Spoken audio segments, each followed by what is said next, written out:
Well, here we are again, ready to go. A little bit of detail. Take a little Van Dyke brown, a tiny bit of umber in it. And we'll take a little bit of white and add the same color to it. Maybe back here in the background, maybe there's a little road. You know? We can take some brown and white, and we'll put a touch of blue into it. Let's just see what happens here.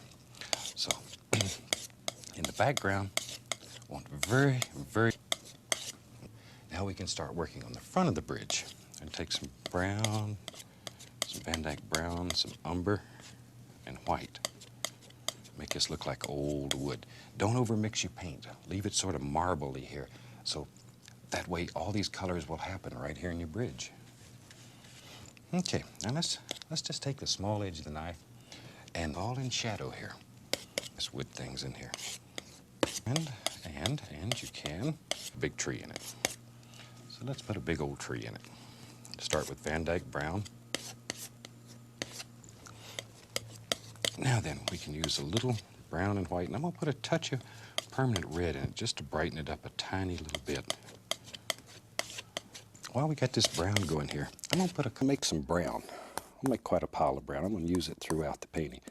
Take alizarin crimson and sap green, and about equal parts. Now you can take it to either side. You can take it to the green side or to the reddish side, depending on your mood or the effect you want to create. Doesn't matter, it's up to you. You decide. Today, I'm just going to have it a nice brown.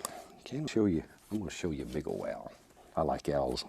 I'm going to show you a great horned owl that I had the pleasure of meeting. I think we have some video with him on there. I'm just going to get him up here for you. Take a little bright red, a little of that brown we made, a little bit of white into it.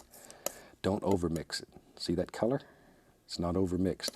Now, when we cut our little roll of paint off, all those little designs are still in the paint. Now, let's see, we had a little bit of brown and white mixed up here. The other side, we can take a little bit of the Prussian blue, a little bit of white.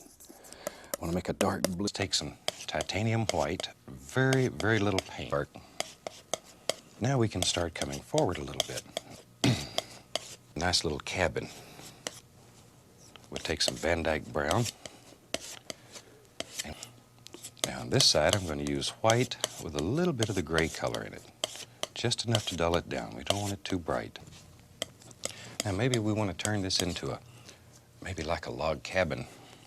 So we can take some brown and some white. Maybe we'll put a tiny bit of umber into it. Burnt umber. Want to keep it quite dark. We don't want it to get too bright yet. Now we can go sort of in the opposite direction. The old fellow that lived here is like the rest of us.